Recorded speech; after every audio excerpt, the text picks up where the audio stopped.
Masyarakat dan partai politik dinilai seharusnya mengecam upaya berbagai pihak untuk mengubah sistem pilihan umum dari proporsional terbuka yang diberlakukan sejak 2009 untuk kembali menjadi proporsional tertutup yang berlaku sejak masa Orde Lama hingga 2004. Itu yang dikatakan oleh Direktur Pusat Studi Konstitusi atau Pusako Fakultas Hukum Universitas Andalas Ferry Amsari. Ia mengatakan bahwa upaya mengugat aturan tentang sistem pemilu melalui Mahkamah Konstitusi di tengah tahapan yang sedang berjalan tak sesuai dengan prinsip negara demokrasi. Ferry berharap partai politik menegaskan sikap menolak perubahan sistem pemilu meski proses pembahasan di MK masih berjalan. Selain itu, Ferry juga berharap MK bersikap tegas menolak permohonan itu, sebab menurut dia, perubahan sistem pemilu dari proporsional tertutup menjadi proporsional terbuka yang saat ini diterapkan merupakan hasil keputusan KPU pada 23 Desember 2008. Sistem proporsional tertutup sebenarnya pernah digunakan dalam pemilu di Indonesia, yakni pada masa pemerintahan Soekarno dan Orde Baru hingga pemilu 2004.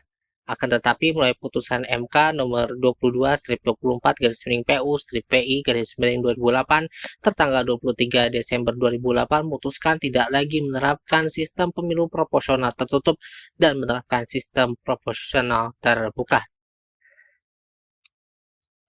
Sistem pemilu proporsional tertutup memiliki kelebihan dan kekurangan. Beberapa kelebihan dari sistem itu diantaranya dapat meningkatkan peran partai politik dalam kaderisasi sistem perwakilan serta mendorong institusionalisasi partai.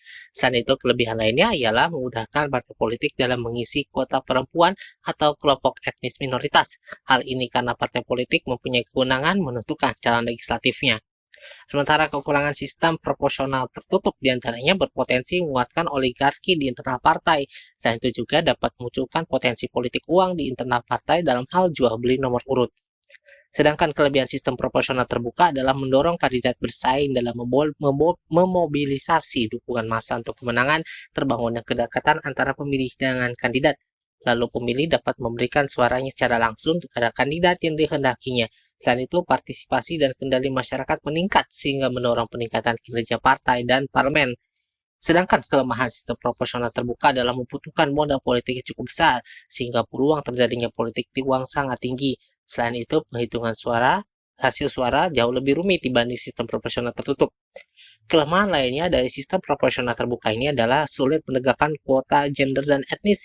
Selain itu juga muncul potensi reduksi peran parpol dan kaderisasi, serta persaingan sengit antar kandidat di internal partai.